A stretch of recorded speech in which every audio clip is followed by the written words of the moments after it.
everyone, this is Jaimie Lee Mendoes, the new flute expert on virtualsheetmusic.com. Thank you for tuning in today, and if you're watching this video on YouTube, then please make sure to visit virtualsheetmusic.com/experts/Jaimie in order to leave a question or a comment for me. Today we're going to talk about the flute embouchure, which is the perfect topic to talk about in the first video, in my opinion, because it is one of the most important and foundational aspect of flute playing. In the end, it doesn't really matter how fast you can move your fingers if you can't produce a beautiful sound. So without any further ado, let's jump right in. For the exercise I'm going to show you today, all you need is the head joint. But first, let's talk about why it is so important to have a good embouchure in order to play the flute well. Well, the flute embouchure is very different from other wind instruments' embouchures. If you think about other woodwind instruments like the oboe, the clarinet, or the bassoon, they all have reeds that you stick inside your mouth. If you think about brass instruments like the trumpet, the trombone, or the French horn, they all have a mouthpiece that have full contact with both lips. But what about the flute? We have a hole that we cover a portion of it with our lower lip, while our upper lip is completely on its own without touching the instrument in any way.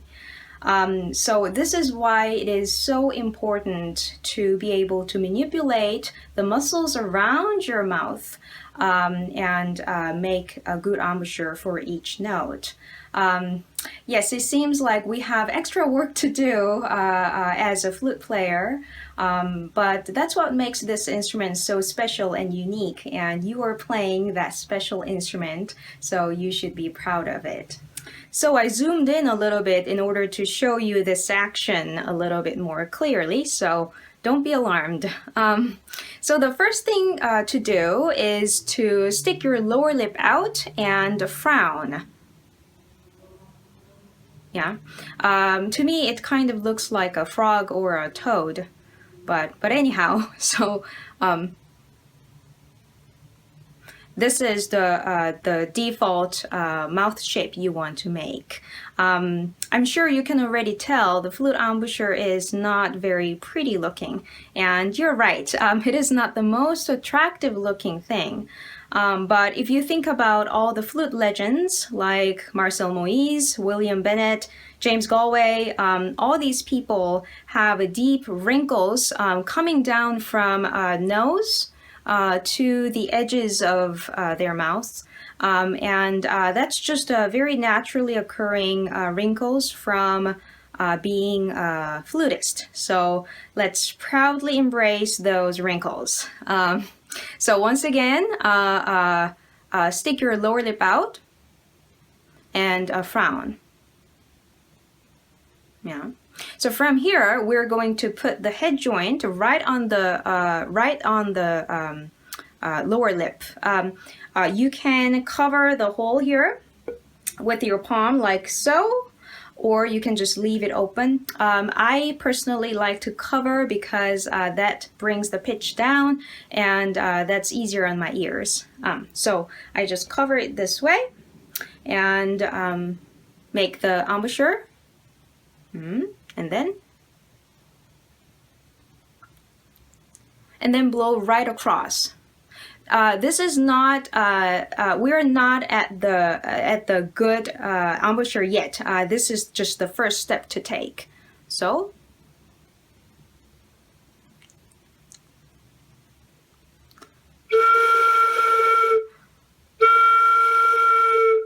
yeah, so as you can hear, it doesn't sound quite as rich and dense.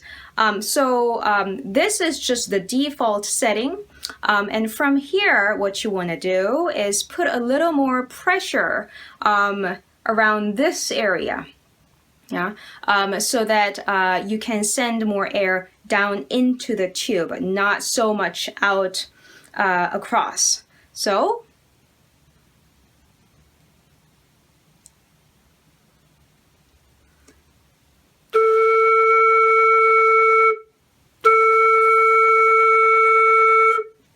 Yeah, so now you can hear a more dense sound coming out of the head joint.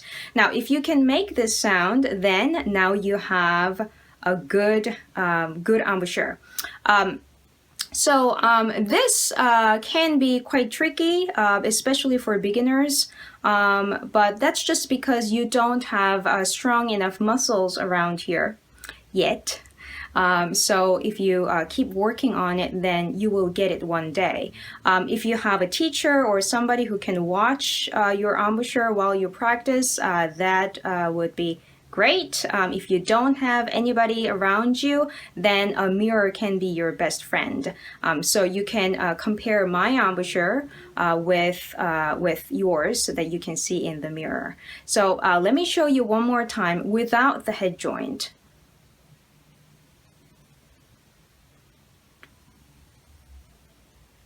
Yeah, so this is what you want to do.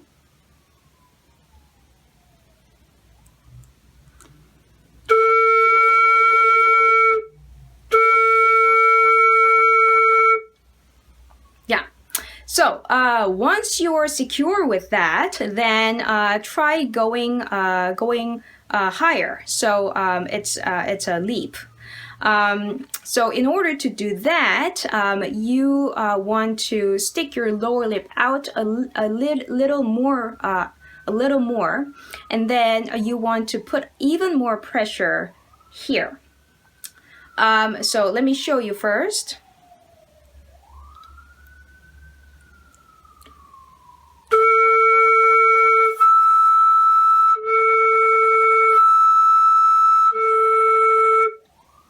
Yeah. So what this does is if you practice this enough, then you can play octaves or even bigger register changes very, very smoothly and cleanly. Especially in legato markings, it's even more difficult to make that smooth line from a lower note to a higher note. This will definitely help. So let me show you my embouchure change without the head joint.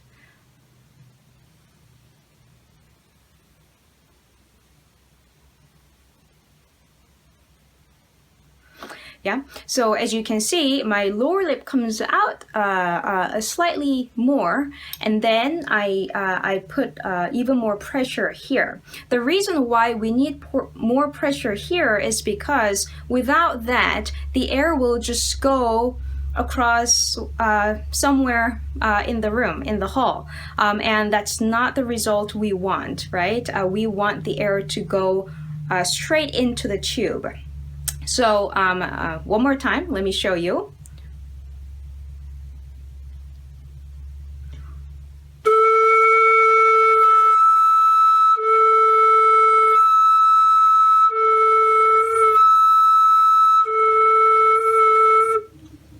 There are many different exercises you can do just with the head joint, like we did today, an embouchure exercise, a breathing exercise, a vibrato exercise, the list goes on.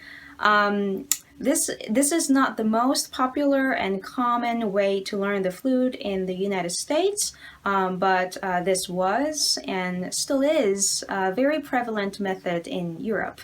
I was lucky enough to learn this from my very first flute teacher who studied in Europe for more than 10 years.